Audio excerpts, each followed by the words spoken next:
Hello students, आज के video lecture में आप सबका स्वागत है। आप देख रहे हैं पाहुल इंस्टीट्यूट का ऑफिशियल चैनल यस टीचर और मैं हूं आपका आइल्स टीचर जसविंदर सिंह। आज की क्लास को लेके मैं बहुत एक्साइटेड हूं क्योंकि अगर आपका टारगेट है 7.5 बैंड्स या उससे ज्यादा बैंड स्कोर हासिल करने का, तो आज की क्लास आपके लिए बहुत ही जरूरी है। ध्यान से आज की क्लास को देखिए। यह कहना बिल्कुल भी गलत नहीं होगा कि आज की जो क्लास में आपको बताया जाएगा वो आइल्स राइटिंग टास्क 1 का दिल है, जान है। तो इस क्लास में हम लोग देखेंगे रियल राइटिंग बॉडी पैराग्राफ्स कैसे लिखा जाता है।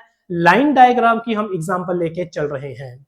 जो कुछ भी आपके दिमाग में है वही कुछ हम लिखते हैं, जो कुछ भी आप सोचते हो वही कुछ आप लिखा जाता है। तो जो भी इंफॉर्मेशन आपने दिमाग में ग्रुप करके रखी है, पढ़ के रखी है, उसको ग्रुप करके हम लिखेंगे। ग्रुप करके लिखने का मतलब है सेंटेंसेस को जोड़ जोड़ के लिखेंगे।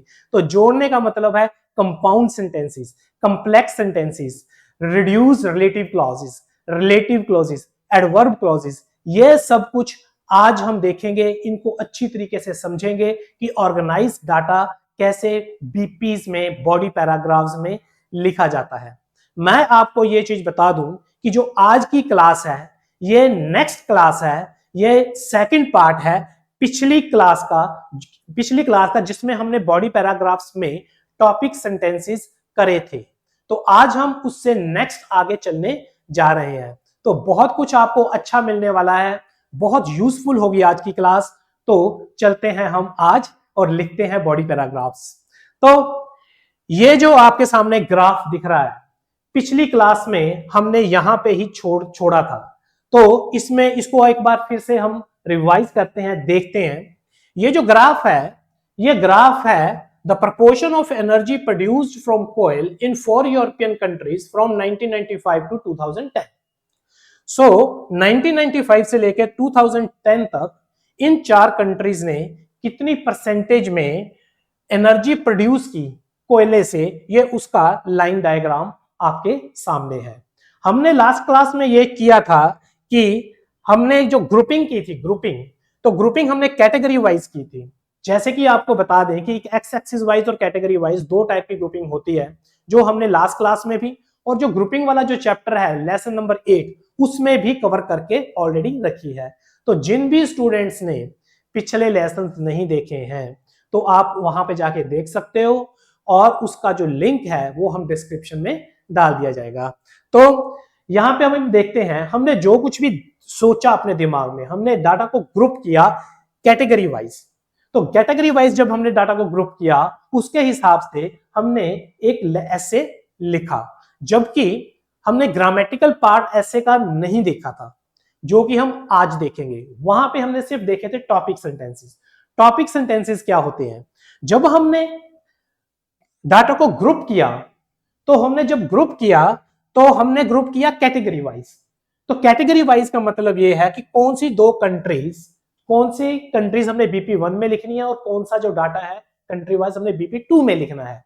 तो हमने ये डिसाइड किया यहाँ पे कि डेनमार्क और जर्मनी का डाटा BP1 में लिखा जाएगा, क्योंकि इन दोनों कंट्रीज में जो वैल्यूज है वो बहुत तेजी से ड्रॉप हो रही हैं, गिर रही हैं। और जो दूसरी जो 2 कंट्रीज हैं स्वीडन एंड फ्रांस, इनको BP2 में लिखा जाएगा क्योंकि इनमें भी गिरावट है लेकिन कंपैरेटिवली कम है।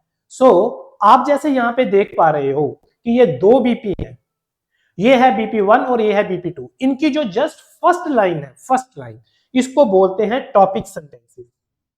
तो इसमें ये चीज क्लियर की जाती है कि जो BP1 है ये इसमें आपको कौन सा डाटा मिलने वाला है। जैसे कि यहां पे मिलेगा ओनली डेनमार्क एंड जर्मनी। क्यों मिलेगा? क्योंकि इसमें ड्रामेटिक फॉल हो रहा है।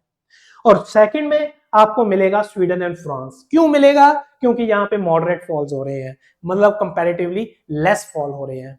तो ये जो टॉपिक सेंटेंसेस हैं इनको कैसे लिखा जाता है, इनकी वेरिएशंस क्या है, ये हमने अपने पिछले लेसन में कवर कर ली है।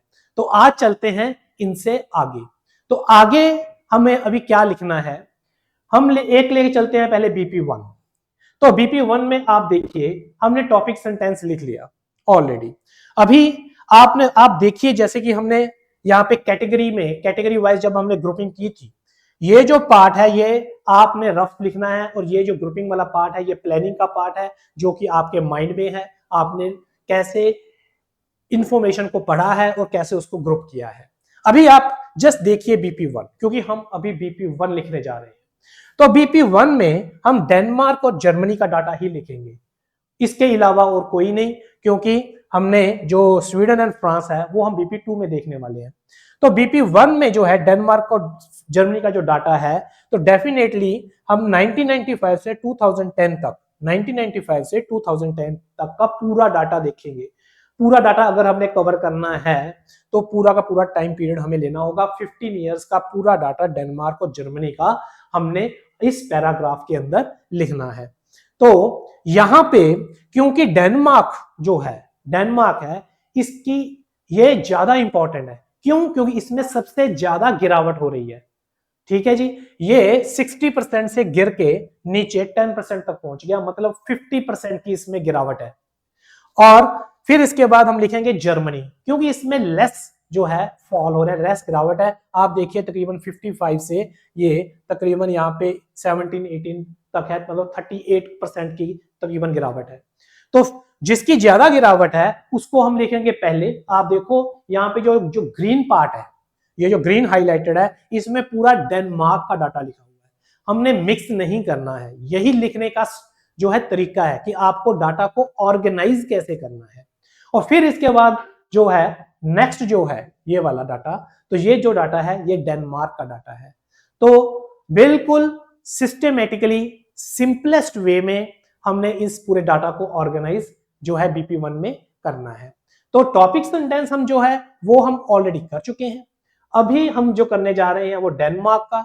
तो डेनमार्क का डाटा को कैसे लिखना है, एक्चुअल राइटिंग क्या है, कैसे इंफॉर्मेशन को जोड़ के आपने क्लॉजेस में सेंटेंसेस को जोड़ के लिखना है, वो हम अभी करने जा रहे हैं। तो आप देखिए यहां पे देखिए हमारे पास क्या है कि ग्राफ है। तो अभी रियल राइटिंग स्टार्ट होगी। तो हम स्टार्ट करेंगे डेनमार्क से। टॉपिक सेंटेंस हो चुका है।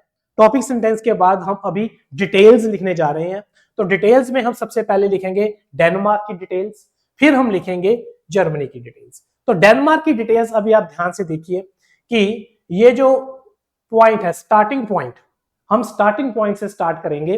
तो स्टार्टिंग पॉइंट जो है यहां से, स्टार्टिंग पॉइंट जो है यहां से हम स्टार्ट करने वाले हैं कि ये 60% है 1995 में। मैं यहां पे लिख रहा हूं एक एक सेंटेंस करके, आप उसको देखिए। तो वैल्यू जो है, वैल्यू मैं इसको लिखूंगा, value stood at 60% in 1995। Value किसकी है? Value of Denmark stood at 60% in 1995।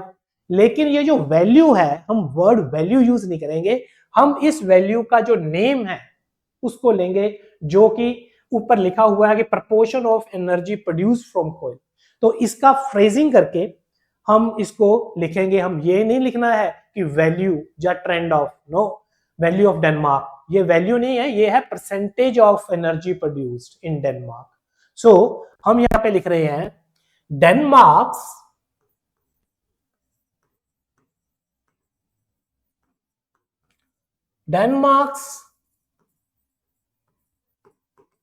production of energy from coal stood at 60% in 1995।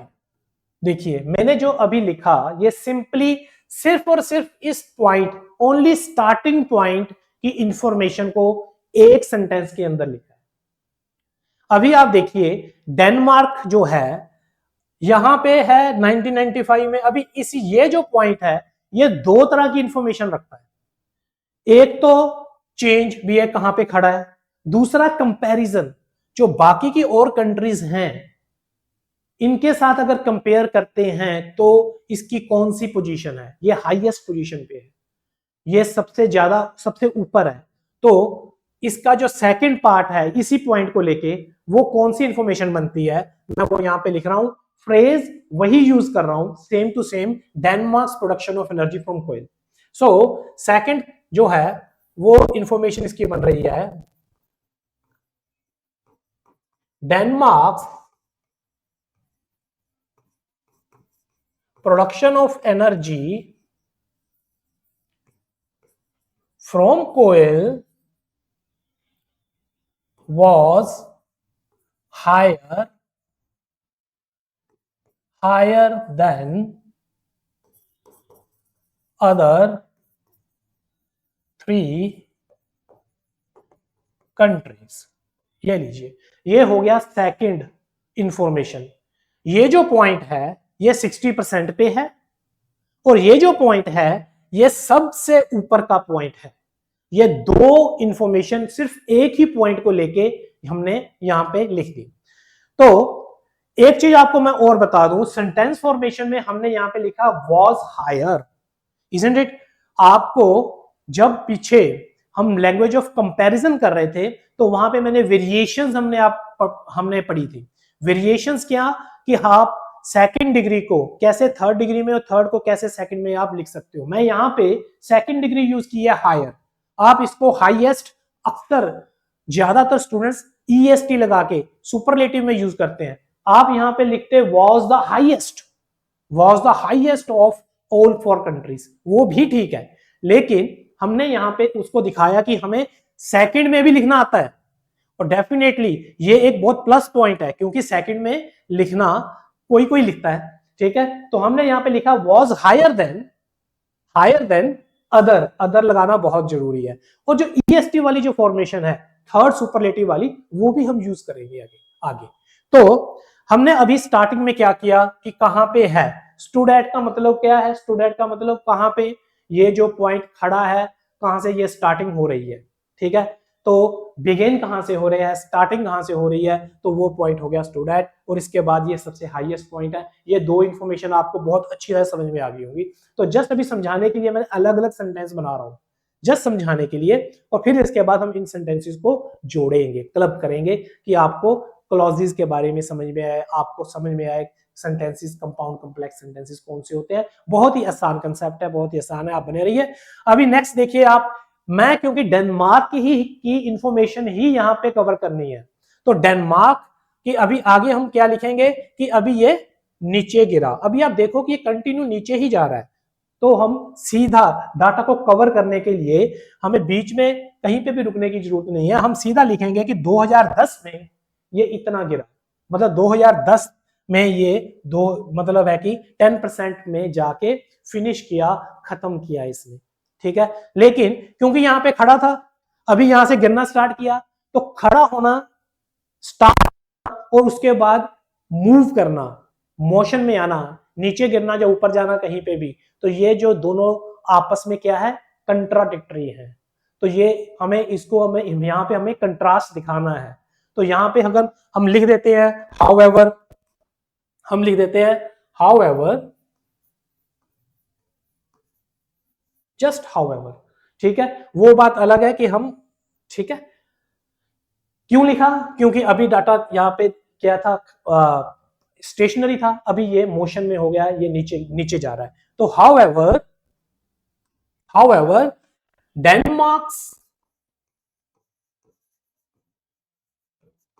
Denmark's production of energy from coal अभी ड्रॉप्ड शार्पली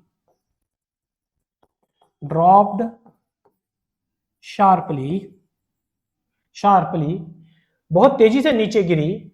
कहां तक गिरी, ठीक है, शार्पली एट 2010, लेकिन यहां पे खत्म हो रही है, तो यहां पे हम लिखेंगे टू फिनिश एट। तो यहां पे हम लिख देते हैं टू फिनिश एट 10%, कौन से समय में, इन 2010, फुल स्टॉप। अभी क्या है कि ये पॉइंट जो है, ठीक है, ये नीचे गिरा, ठीक है, 2010 में। आप इसमें ये भी लिखना है कि 15 साल के बाद लिख सकते हो, वैसे तो 2010 यहाँ पे हमने ऑलरेडी लिख दिया। अगर आपने लिखना है तो ठीक है, आप ये भी लिख सकते हो over the next 15 years, comma, however, over the next 15 years, Denmark's production of energy from coal dropped sharply to finish at 10% in 2010. Clear है? अभी ये नीचे जब गिरा, हम इस पॉइंट के ऊपर पहुंच गए ऑलरेडी, ये इस पॉइंट के ऊपर है। अभी ये जो पॉइंट है, अभी हम इसका कंपैरिजन करेंगे। ये सबसे नीचे वाला पॉइंट है, ये सबसे नीचे वाला पॉइंट है। तो डेफिनेटली अगर ये सबसे नीचे वाला पॉइंट है तो ये इंपॉर्टेंट इंफॉर्मेशन है। तो इस इंफॉर्मेशन को हम यहां पे जरूर लिखेंगे। हम लिखेंगे डेनमार्क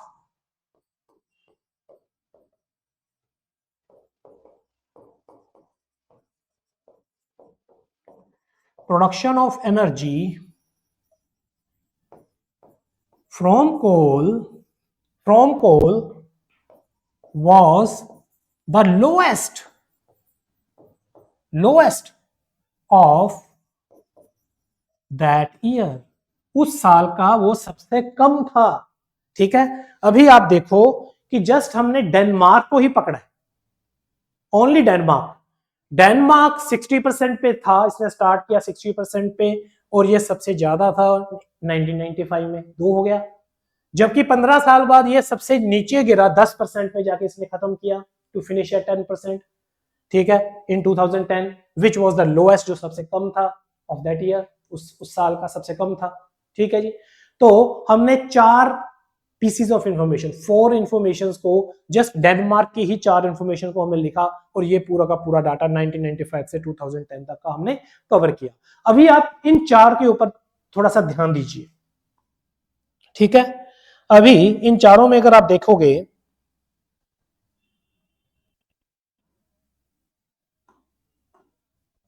ठीक है, अभी आप देखो यहां पे कि ये Denmark production of energy from coal,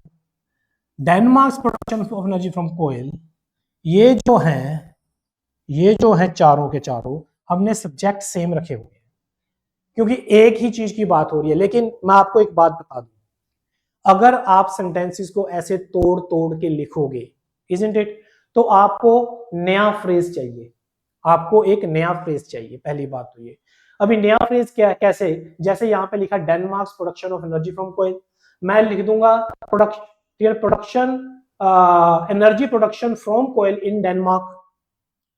ठीक है, energy produced from coal in Denmark, coal energy production in Denmark, energy produced from coal in Denmark, Denmark production of energy, energy levels. तो बहुत सारे जो है ये फ्रेजेस हैं, जो कि हमने पहले भी हमने फ्रेजेस सेक्शन में, जब हमने ओवरव्यू लिखना था इसी ग्राफ का, तो हमने वहां पे कवर किए। अगर आप ऐसे तोड़ तोड़ के सेंटेंसेस लिखोगे, जो कि रिकमेंडेड नहीं है, जो मैं बोलता हूं कि नहीं लिखने हैं, अगर आप ऐसे लिखोगे तो हर एक सेंटेंस के लिए आपको फ्रेज अलग चाहिए। तो आपको फ्रेजिंग आनी चाहिए, फ्रेजिंग बहुत अच्छी आनी चाहिए, इजंट इट। लेकिन यहां पे जानबूझ के मैंने जस्ट एक ही फ्रेज को यूज किया, क्योंकि 4 तरह की इंफॉर्मेशन लिखी एक ही डेनमार्क की, और हम इसको क्लब करेंगे। ठीक है, इसको जोड़ेंगे और फिर देखते हैं कि आपने लिखना क्या है, असल में आपने लिखना क्या है। ठीक है, अभी देखिए, जब सब्जेक्ट सेम है, क्योंकि ये क्या है, ये सब्जेक्ट है, ये क्या है, ये सब्जेक्ट है, यहाँ पे वर्ब क्या है, स्टूडेंट। ठीक है, यहाँ पे सब्जेक्ट सेम वही है, यहाँ पे क्या है, वॉज, इजंट इट। जब सब्जेक्ट सेम हो, सेम सब्जेक्ट हो, उस टाइम पे आप क्या करोगे, ठीक है, जब सब्जेक्ट सेम हो तो आप यहां पे कॉमा लगाइए, 1995 के बाद यहां पे कॉमा लग गया, और फिर इसके बाद यहां पे आप लिखिए विच।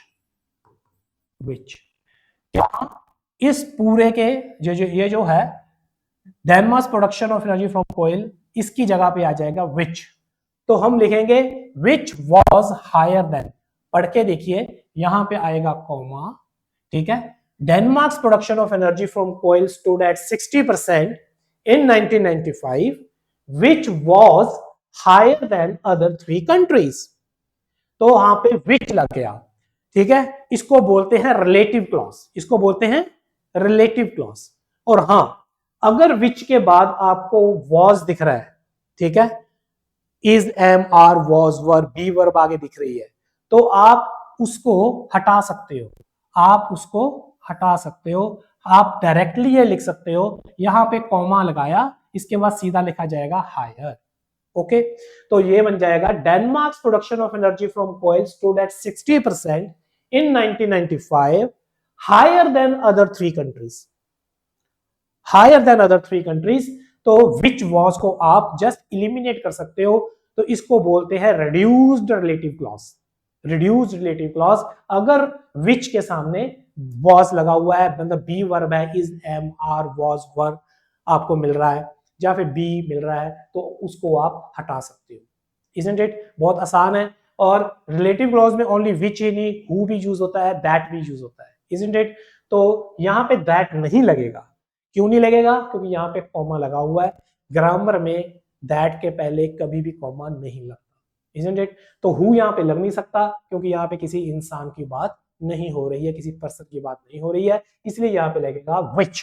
तो आप विच वॉज हायर देन ऐसा भी लिखा जा सकता है, या फिर डायरेक्टली हायर देन लिखा जा सकता है। इसको बोल आप विच वॉज को इलिमिनेट कर दीजिए, निकाल दीजिए, हटा दीजिए, तो ये बन जाएगी रिड्यूस रिलेटिव क्लॉज। तो यहाँ पे आपको इस चीज का पता है, हमने इन दोनों को जोड़ा, इन दोनों को क्लब किया। इसके बाद यहां पे हाउएवर है, क्या लिखा हुआ है? हाउएवर। हाउएवर हमें पता है कि ये ट्रांजिशन है, ये कंट्रास्ट की ट्रांजिशन है, जो कि हमने कंट्रास्ट, जब हम पीछे कंपैरिजन और कंट्रास्ट की जो वीडियो है, कंट्रास्ट की कंट्रास्ट सेंटेंसेस की जो हमने वीडियो लेसन है, उसमें आप जाके देख सकते हो। बहुत अच्छी तरह समझा रखा है कि जब ट्रांजिशन को हम यूज करते हैं तो हम उसके आगे, ठीक है, फुल स्टॉप भी लगता है, लेकिन सेमी कॉलन भी लगा सकते हैं। और अगर हम यहाँ पे भी ट्रांजिशन के सामने सेमी कोलन लगाते हैं, ऐसे सेमी कोलन लगा देते हैं, और ये जो एच है, ये एच हो जाएगा स्मॉल एच, ये जो पहला हाउएवर वाला जो एच है, ये हो जाएगा स्मॉल, इसको हम लिख देंगे हाउएवर, ठीक है, HOWEVER, हाउएवर, पीछे कोमा रहेगा, बिल्कुल वैसे ही रहेगा। However over the next 15 years, अभी ये जो पूरा का पूरा, क्योंकि ये सेंटेंस जो है, सब्जेक्ट जो सेम चलता आ रहा है, इसको जब जस्ट हम लिख देंगे IT8, ओनली इतने बड़े सेंटेंस को, इतने बड़े फ्रेज को हम लिख देंगे IT8, इट से सेंटेंस स्टार्ट होता है, ठीक है। ये जो इट है, ये किसके लिए लगा है? Denmark's production of energy from coal, ठीक है। So it dropped sharply to finish at 10% in 2010। हो गया जी। अभी हम इन दोनों सेंटेंसेस को जोड़ते हैं, दोनों सेंटेंसेस को। ये एक साइड थी, क्योंकि आपको पता है कि जब कंट्रास्ट लगता है, कंट्रास्ट की ट्रांजिशन लगती है, तो ये दो साइड्स में कंट्रास्ट दिखाता है। तो एक साइड ये थी, अभी दूसरी साइड के जो है, इन दोनों को हम जोड़ते हैं। तो यहां पे भी हम लगा सकते हैं विच, यहां पे भी हम लगा सकते हैं विच, और यहां पे कॉमा लगाने के बाद तो हम बोल सकते हैं dropped sharply to finish at 10% in 2010, which was the lowest of that year, which was the lowest of that year। और हाँ, यहां पे भी आप which and was को इलिमिनेट कर सकते हो। अभी हमने जहां, तो यहाँ पे इलिमिनेट, यहाँ पे आप हटा दो, यहाँ पे हटा दो, एक जगह पे हटा के आप दिखा सकते हो। तो ये वेरिएशंस हैं, यहाँ पे हमने ER के साथ वेरिएशन दिखाई, यहाँ पे हम EST के साथ हमने दिखाया, isn't it? अभी यहाँ पे मैं विच लगा दिया, यहाँ पे विच लगा के रखते हैं, मान लो कि हमने ऊपर से हटा दिया था विच वॉज, ठीक है, तो हम यहाँ पे नहीं हटाते, क्योंकि हमने वेरिएशन दिखानी है। तो यहाँ पे रिड्यूस रिलेटिव क्लॉज, यहाँ पे हम प्रॉपर कंप्लीट रिलेटिव क्लॉज बन गई है, ठीक है। और जहां पे अभी हाउएवर लग गया, एक साइड ये है, एक साइड ये है, इसको बोलते हैं एडवर्ब क्लॉज। तो इनमें इसी में ही बहुत कुछ है, एडवर्ब क्लॉज भी है, relative clause, reduce relative clause, सभी एक ही फॉर्मेशन में आपको पता चल गई है। अभी एक चीज आप गौर कीजिए, हमने यहां से सेंटेंस स्टार्ट किया, और फिर इसके बाद आप देखिए कि कहीं पे भी फुल स्टॉप नहीं होगा, और फुल स्टॉप सीधा यहाँ पे, और यहाँ पे हमने 4 पीसेस ऑफ इंफॉर्मेशन, 4 तरह की जो इंफॉर्मेशन है उसको हमने क्लब किया, जोड़ दिया, ठीक है जी। तो अभी ये जोड़ने के बाद क्या बनी, हम पूरा पढ़ के देखते हैं। ये बनी, Denmark's production of energy from coal stood at 60% in 1995, higher than other 3 countries. However, over the next 15 years, it dropped sharply to finish at 10% in 2010, which was the lowest of that year. Which was the lowest of that year, isn't it? सो ये पूरा का पूरा Denmark के ऊपर हमने लिख दिया। ठीक है जी। तो डेनमार्क अभी जो हमने हम इसको थोड़ा सा मैच करके देखते हैं। ये देखिए, ये सेम टू सेम जो कि आपको पिछली स्लाइड पे दिखाया गया था, हम देखते हैं कि ऐसा ही है। देखिए, Denmark's production of energy from coal stood at 60% in 1995, isn't it? stood at 1995।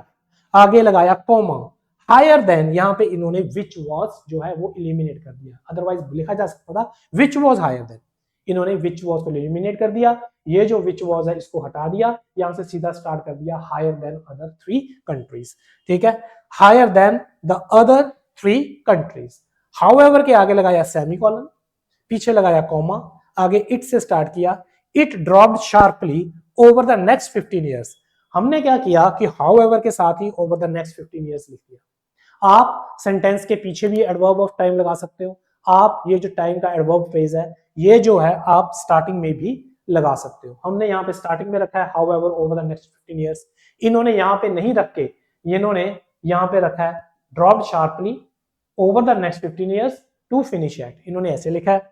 ठीक है, however it dropped sharply over the next 15 years to finish at 10% in 2010, which was, यहां पे which was जो हम उसको eliminate नहीं किया, which was lowest, which was the lowest, तो यहां पे ER लगा दिखाया था, यहां पे EST दिखाया, तो which was the lowest of that year करके दिखाया है, which was the lowest of that year। तो हमने जो यहां पे लिखा वो सेम टू सेम जो है बन के ऐसे आपके सामने आएगा। और ये 9 बैंड की राइटिंग है, मैं इसको 8 की भी नहीं बोल रहा, दिस इज 9 बैंड राइटिंग।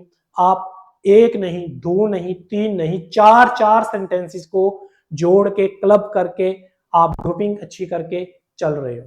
और पढ़ने वाले को पढ़ना बहुत ही आसान होगा, समझना बहुत ही आसान होगा। ग्रामर हाईएस्ट लेवल की है, वोकैबुलरी बहुत। अभी आप देखिए इसका फायदा भी क्या है, मैं आपको ये इसके फायदे बताता हूं। नंबर 1, अभी आप देखो पढ़ना आसान हो गया, बहुत बढ़िया।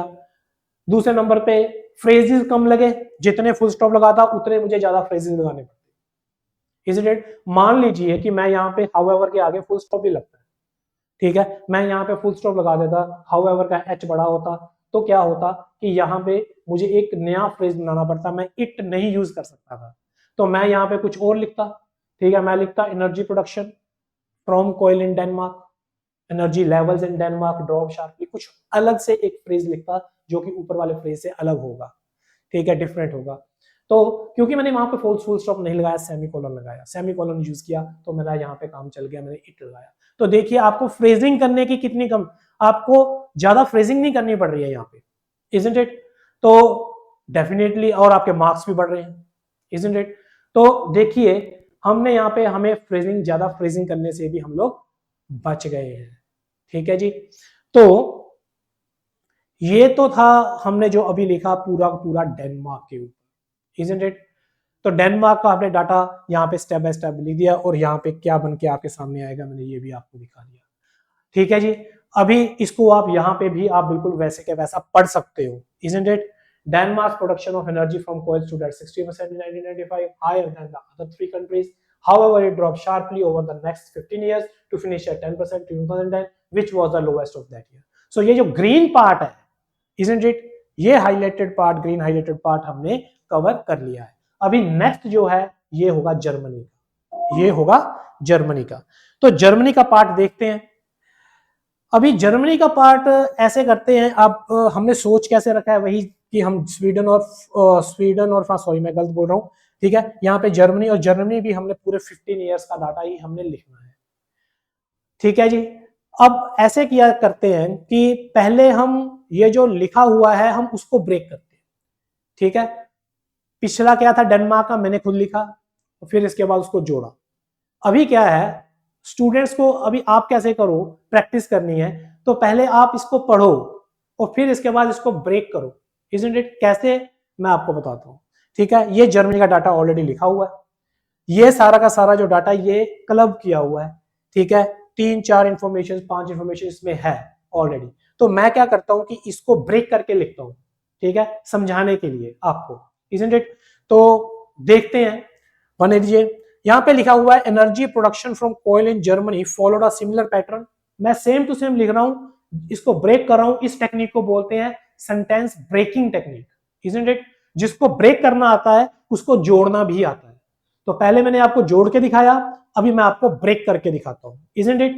तो देखते हैं, ये लिखा हुआ है energy production from coal in Germany followed a similar pattern.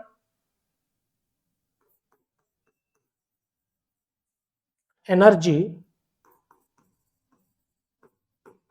Production from coal in Germany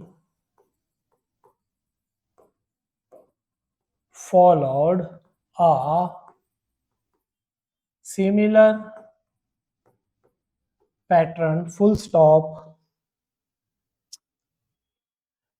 अभी आप देखिए, जो पहले जो फ्रेज यूज किया था उन्होंने, वो किया था Denmark's production of energy from coal, isn't it. Denmark के साथ अभी जो इन्होंने फ्रेज यूज किया है वो किया है energy production from coal. Phrasing बिल्कुल वही है, बिल्कुल चीज सेम वही लिखी है, value in Germany, isn't it, लेकिन फ्रेज को अलग लिखा है, ठीक है, क्योंकि अभी ये नेक्स्ट स्टार्ट हो गया, ठीक है। तो यहाँ पे जो अभी मैं इसी फ्रेज को लेके ही बाकी जो है इंफॉर्मेशन को जैसे मैं ब्रेक करके लिखते हैं। तो यहाँ पे सेकंड जो है, यहाँ पे लिखा हुआ है beginning the period at just under 60%। तो ये होगा energy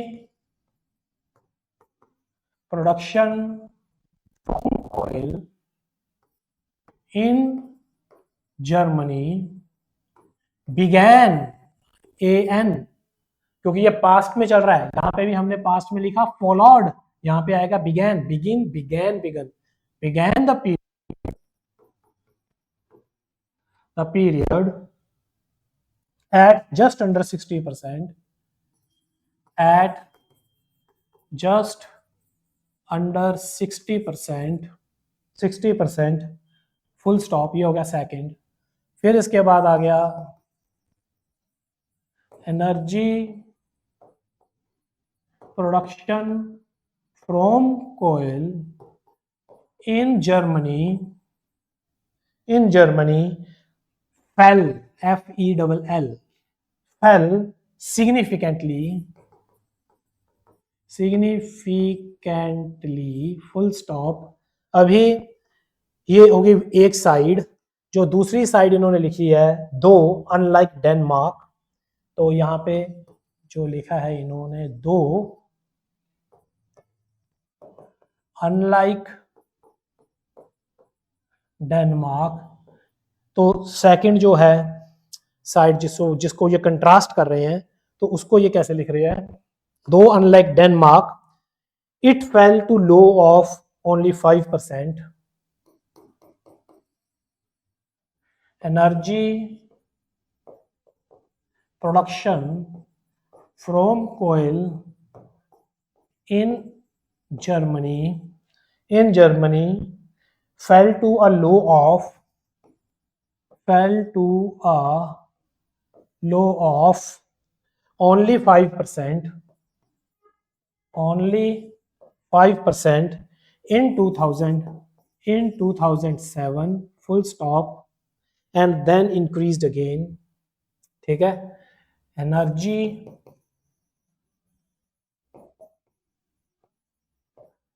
production from coal in Germany,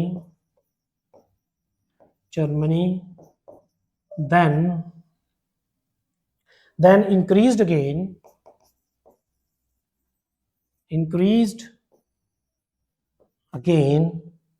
to approximately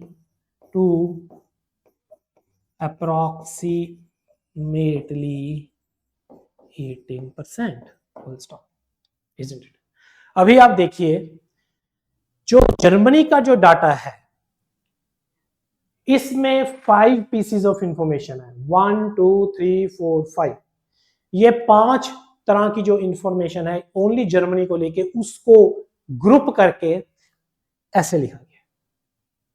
हमने क्या किया, इसको ब्रेक कर दिया और 5 सेंटेंसेस में इसको हमने ब्रेक कर दिया, 5 अलग अलग सेंटेंसेस में ब्रेक कर दिया। अब आपको बता रहा हूं, जस्ट आप समझिए, अभी हम इसको ब्रेक किया, हम अब इसको जोड़ेंगे दोबारा, ठीक है, समझने के लिए। देखिए आप, ओके, आप देखिए सबसे पहले कि इन सब का जो है सब्जेक्ट सेम है, ठीक है जी। Energy production from Germany, energy production from coal in Germany, energy production from coal in Germany, isn't it. जानबूझ के इन सब का जो है फ्रेज हमने सेम रखा है, इजंट इट, क्योंकि हमने इसको क्लब करना है आपको समझाने के लिए, ठीक है। सबसे पहले हम क्या करते हैं कि सिमिलर पैटर्न अभी यहां पे लगा देंगे विच, जैसे कि मैंने आपको बोला था भाई कि अगर सब्जेक्ट सेम हो, इजंट इट, तो आप विच लगा सकते हो, तो हमने लगा दिया सब्जेक्ट के ऊपर विच बिगेन द पीरियड, और यहां पे कोमा आएगा, यस, और यहां पे कोमा, तो आप लिखोगे energy production from coal in Germany followed a similar pattern which began the period at just under 60%, ठीक है जी। तो ये तो होगी रिलेटिव क्लॉज। अभी हम क्या करते हैं, मैंने आपको बताया था पिछली बार रिड्यूस रिलेटिव क्लॉज क्या है। अगर विच के आगे बी वर्ब है, was, were, is, am, are है, तो हम उसको इलिमिनेट कर लेते हैं दोनों को। लेकिन इस केस में विच के आगे इज, एम, आर, वॉज, वर नहीं है, इसके आगे एक एक्शन वर्ब है, ठीक है। वो बी वर्ब जो है वो एक्शन वर्ब नहीं है, ठीक है, ये जो है एक्शन वर्ब है, बिगैन, इजंट इट। तो इस केस में अगर इज, एम, आर, वाज, वर नहीं है, तो आप इसको फोर्थ फॉर्म, मतलब कि वर्ब की फर्स्ट फॉर्म प्लस आईएनजी में कन्वर्ट कर देंगे, अगर आपने विच को इलिमिनेट करना है तो, अदरवाइज नहीं, अदरवाइज ये सही है, which began the period, okay. Otherwise अभी मैं यहां से विच को, कि मैं यहां से, अगर आप यहां को इसको हटा रहे हो, तो ये जो बिगेन है ये बन जाएगा बिगनिंग, BEGINNING, तो ये बिगनिंग बन जाएगा। मैं बोलूंगा, ठीक है, energy production from coal in Germany followed a similar pattern, comma, beginning the period at just under 60%। समझ में आई? इस डाटा को इसके साथ देखिए लगा के, ठीक है।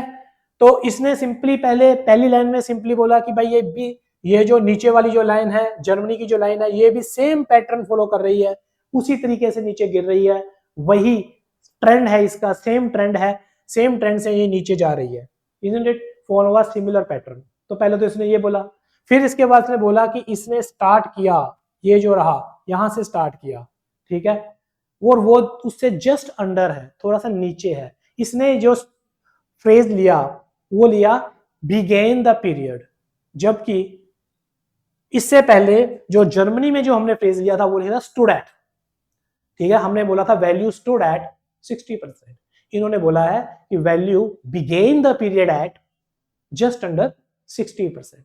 तो began the period at, stood at, दोनों सेम चीज है। तो यहाँ पे बिगेन लिखा है, तो ये जो है वर्ब है, एक्शन वर्ब है, तो इसीलिए यहाँ पे फर्स्ट फॉर्म प्लस आईएनजी के साथ लगेगा, जब अगर हमने इसको रिड्यूस रिलेटिव क्लॉज में कन्वर्ट करना है। तो कोमा लगा के यहाँ पे हमने बिगिनिंग कर दिया, क्योंकि हमने विच को हटा दिया। उम्मीद है आपको समझ में आ रहा है, ठीक है जी। और ये जो है, ये असल में यही राइटिंग है जो कि वहां पे एग्जामिनर चेक करते हैं, और जो एग्जामिनर इसको देख के इंप्रेस होते हैं और आपको हाईएस्ट बैंड स्कोर मिलते हैं, इजंट इट।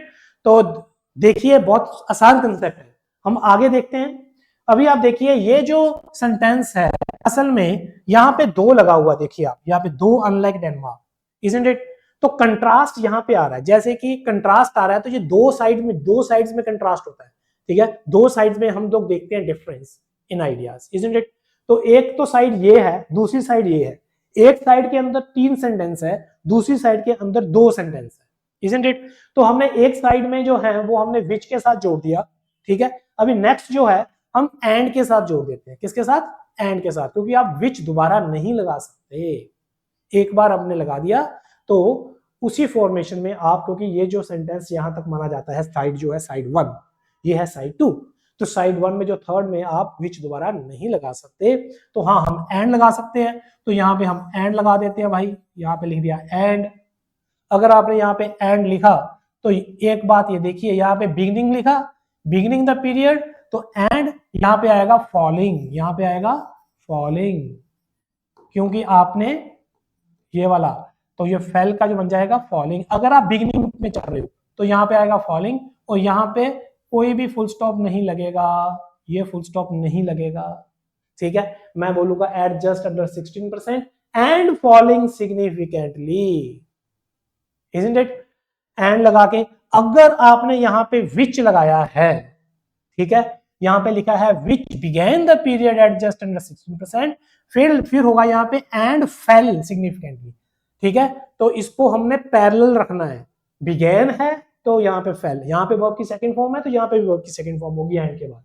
अगर यहाँ पे फोर्थ फॉर्म आईएनजी है, क्योंकि आपने विच को यहाँ से हटा दिया, तो यहाँ पे भी फोर्थ फॉर्म बन जाएगी आईएनजी के साथ, फेल का बन जाएगा फॉलिंग। समझ में आ गया जी, बहुत बढ़िया। तो अभी यहाँ पे लिखा हुआ दो, आपको पता है ऑलरेडी कि दो जो है, ठीक है, ये है subordinate conjunction. So though, although, whereas, while, even though, even so, इनके आगे कॉमा, इनके आगे फुल स्टॉप तो कभी नहीं लगता, कॉमा लग सकता है, फुल स्टॉप तो कभी नहीं लगता। तो यहाँ पे दो लिखा हुआ है, यहाँ पे आ जाएगा कॉमा, हमने लगा दिया कॉमा। और यहाँ पे लिखा दो अनलाइक डेनमार्क, डेनमार्क से उल्ट, क्योंकि अभी ये कुछ बताने वाला है कि जो डेनमार्क में नहीं हुआ, क्योंकि ये इन दोनों का कंपैरिजन किसका चल रहा है, ओनली डेनमार्क और जर्मनी का, ठीक है। तो जर्मनी में अभी जो कुछ हो रहा है वो डेनमार्क में नहीं हुआ, इसके पैटर्न में। इसमें क्या हुआ है ऐसा, ये सबसे नीचे गिरा, वो नहीं ऐसा गिरा था, ये सबसे नीचे गिरा फिर ऊपर ऊपर की तरफ गया, जबकि डेनमार्क जो है वो तो सब नीचे की तरफ ही गया। तो उसको बताने के लिए दो अनलाइक डेनमार्क कंट्रास्ट दिखा रहा है कि डेनमार्क के उल्ट, ठीक है। अभी क्योंकि सब्जेक्ट सेम है तो यहां पे मैं जस्ट इट लगा सकता हूं, IT it fell to a low of 5%। तो ये जो है डेनमार्क के विपरीत ये 5% तक गिरा, जबकि डेनमार्क नहीं गिरा था, लेकिन ये गिरा और फिर इसके बाद बढ़ा। एंड फिर इसके बाद इसने बोला, भी ये दो सेंटेंस है, आप इसको विच के साथ भी लगा सकते हो, लेकिन यहां पे इसने क्या किया कि जहां जहां पे भी हम विच लगाया था वहां पे हम एंड भी यूज कर सकते हैं, isn't it? तो यहां पे इसने एंड यूज किया, ठीक है। ओनली 5% इन 2007, एंड लगाया यहां पे, एंड देन, तो ये वाला जो कॉमा है, ये जो फुल स्टॉप है, ये नहीं लगेगा, isn't it? 2007 and then increased again to approximately 18%, और फिर ये 18% तक बढ़ गया, जो कि डेनमार्क में ऐसा नहीं हुआ था। तो ये दोनों जो हैं इसने इस तरीके से क्लब कर दी, ठीक है। आप यहाँ पे विच लगा सकते, विच देन इंक्रीज्ड, अगर विच को उड़ाएंगे तो यहाँ पे इंक्रीज का बन जाएगा इंक्रीजिंग, ठीक है। मैं सीधा लिख दूँ एंड इंक्रीजिंग, ऐसे करके लिख सकता हूँ, लेकिन मैं ऐसे नहीं लिखना, वाई, बिकॉज ऊपर जो है फेल है, isn't it? तो मैं रिड्यूस रिलेटिव क्लॉज लगाऊंगा नहीं, लेकिन विच इंक्रीज लिख सकता हूँ। तो इसने उसको भी यूज नहीं किया। एंड जो है, जिसको हम बोलते हैं कि हम कंपाउंड के साइड में चले गए, तो जहां पे हम विच लगा रहे हैं वो कॉम्प्लेक्स साइड है, कॉम्प्लेक्स सेंटेंस बोलते हैं उनको, और एंड जहां पे लग रहा है तो उनको कंपाउंड सेंटेंसेस की फॉर्मेशन, तो यहाँ पे एंड लगा के इन्होंने एंड देन इंक्रीज करके लिख दिया। तो अभी क्या है कि ये 5 इंफॉर्मेशन जुड़ के ऐसे बन गई। अभी पढ़ के देखते हैं, ठीक है जी। पढ़ के देखिए, energy production from coal in Germany followed a similar pattern, same pattern follow किया, ये देखिए सिंपल पैटर्न। आगे इन्होंने लिखा बिगिनिंग, तो विच को उड़ा दिया, अगर यहाँ पे विच होता तो यहाँ पे हम लिखते हैं विच बिगैन द पीरियड एट, लेकिन क्योंकि यहां से विच को इन्होंने उड़ा दिया तो यहाँ पे बन गया beginning the period at just under 60%, तो ये बन गया जस्ट अंडर 60%। एंड फॉलिंग, क्योंकि यहाँ पे बिगिनिंग है तो यहाँ पे इन्होंने फॉलिंग, ठीक है। तो यहाँ पे ये पूरा का पूरा फ्रेज एलिमिनेट हो गया, इसकी जगह पे हमने एंड लिख दिया, और and falling significantly, isn't it? तो फिर इसके बाद इन्होंने लिखा दो अनलाइक डेनमार्क, तो ये दो के आगे कॉमा आ गया, ठीक है। सबऑर्डिनेट क्लॉज है, ये कॉमा आगे ले सकती है, फुल स्टॉप ये कभी नहीं लेगी, क्योंकि यहाँ पे फुल स्टॉप नहीं है, यहाँ पे इट लग गया, इट फेल, isn't it? तो यहाँ पे इट लगा दिया, it fell to the low of 5% in 2007, 2007 तक ये गिरा, और इसने एंड से जोड़ा। अभी ये वेरिएशन दिखाने के लिए इसने बोला कि विच दिखा दिया, ऊपर विच ऑलरेडी दिखा दिया, और रिड्यूस रिलेटिव क्लॉज को भी दिखा दिया, अभी इन्होंने एंड नहीं दिखाया था तो एंड दिखाया, and then increased again to approximately 18%, ठीक है जी, और ये 18% तक बढ़ गया। तो अभी आपने देख लिया कि हमने क्या किया कि इसको पहले ब्रेक किया, फिर हमने उसको जोड़ दिया, इजंट इट। और जो हमने पहले किया था जर्मनी का डाटा, तो वो सबसे पहले मैंने ब्रेक करके दिखाया और उसको मैंने जोड़ के भी दिखाया। तो आपको एक चीज क्लियर हो गई, अगर आपको डाटा ब्रेक करना आता है तो जोड़ना भी आता है, और जोड़ना आता है तो ब्रेक करना भी आता है। तो ये जो ब्रेक करना और जोड़ना, तो उसमें हमने जो सेंटेंस देखे वो देखे रिलेटिव क्लॉज जिसमें हमने विच यूज किया, रिड्यूस रिलेटिव क्लॉज देखा जिसमें हमने विच को एलिमिनेट किया, और फिर इसके बाद हमने देखे एडवर्ब और कंट्रास्ट स्ट्रक्चर जिसमें हमने हाउएवर एंड दो को यूज किया। हमने देखा एंड, हमने विच की जगह पर लगाया एंड, जिसको हमने बोला कंपाउंड सेंटेंस, हमने वो यूज किया। ये जो दोनों हैं, तो ये जो फॉर्मेशन जो बनती है, तो आप देखोगे ये जो पूरा का पूरा सेंटेंस जो है ऐसे लिखा, आप देखोगे यहां से स्टार्ट हुआ तो फुल स्टॉप सीधा यहां पे लगे, यहां से स्टार्ट हुआ तो फुल स्टॉप सीधा यहां पे लगे। एक एक सेंटेंस लिखना तोड़ तोड़ के, ये तो महापाप है, आप ऐसा नहीं कर सकते। आपको कम से कम 2 सेंटेंस जोड़ के चलना है, कम से कम। इसलिए आपको कंपाउंड सेंटेंस, कॉम्प्लेक्स सेंटेंसेस के बारे में पता होना ही चाहिए, ग्रामर में इतनी पकड़ होनी ही चाहिए। और ये चीज हम आगे भी जो ग्राफ्स करेंगे उसमें हम जब बॉडी पैराग्राफ्स को लिखेंगे तो ये कंसेप्ट बार बार हम कवर करते रहेंगे ताकि आपको ये अच्छी तरह से और समझ में आ जाए। अगर कोई डाउट है तो आप कमेंट सेक्शन में मुझसे इसके बारे में पूछ भी सकते हो, और मैं हो सके तो आपको उसका जवाब दूंगा, या फिर नेक्स्ट वीडियो में उसको क्लियर जरूर करूंगा। तो ये जो है हमने आज जो किया वो किया जस्ट BP1। जो BP2 है उसका भी हमने टॉपिक सेंटेंस तो कर लिया पिछली वीडियो में, पिछली क्लास के अंदर, और वो भी क्लियरली पहले स्वीडन का डाटा और फिर फ्रांस का डाटा, ठीक है जी। तो वो भी 15 साल का पूरा डाटा है, हम उसको देख लेते हैं। ये जो है ग्रीन पार्ट ये क्या है, ये है स्वीडन का डाटा, और ये जो ब्लू पार्ट है ये है फ्रांस का डाटा। आप देखिए ये भी बिल्कुल स्टेप बाय स्टेप किया है। इस डाटा को अगर आप ध्यान से देखेंगे, वाइल, यहाँ पे वाइल लगा हुआ है, मतलब कि कंट्रास्ट करके दिखाया गया है। तो कंट्रास्ट की एक साइड है और ये कंट्रास्ट की दूसरी साइड है, एक साइड पे स्वीडन है, दूसरी साइड पे फ्रांस है। आप इस डाटा को अभी बहुत आसानी से पढ़ सकते हो, ये आपका होमवर्क है। सिमिलर जैसे हमने BP1 किया है वैसे BP2 को आप देखिए, कोई भी डाउट आता है तो आप मुझसे पूछ सकते हैं। सो आज की वीडियो यहां तक ही। हमने बहुत अच्छे अच्छे कंसेप्ट्स देखे, हमने देखा कि जो आप सोचते हो, जो आपके दिमाग में है, जैसे आपने डाटा को रीड किया, जैसे आपने डाटा को ग्रुप किया, वैसे ही आपने सेम टू सेम डाटा को कैसे ऑर्गेनाइज करके ग्रुप करके लिखना है। और जब आप ग्रुप करेंगे तो सेंटेंसेस जुड़ेंगे, जब सेंटेंसेस जुड़ेंगे तो कंपाउंड सेंटेंस भी आएंगे, कॉम्प्लेक्स सेंटेंसेस भी आएंगे। आपको पता होना चाहिए reduce, relative clause, adverb clauses के बारे में, आपको कंट्रास्ट के स्ट्रक्चर्स, कंपैरिजन सब पता होना चाहिए। और ये जो है हमने आज कवर किया, आपको अच्छी तरह समझाया, आपको उम्मीद है कि अच्छी तरह समझ में भी आया होगा। और अगली क्लास में हम एक अगली एग्जांपल लेंगे, हम अगले चार्ट पे चलेंगे, बार ग्राफ। और बार ग्राफ को उसकी टेक्निकलिटी, उसमें टेक्निकल एस्पेक्ट्स कौन से हैं, उसको कैसे पढ़ना है और उसको कैसे आगे लिखना है, वो हम देखेंगे नेक्स्ट क्लास में। तब तक के लिए इजाजत दीजिए, नमस्कार, जय हिंद।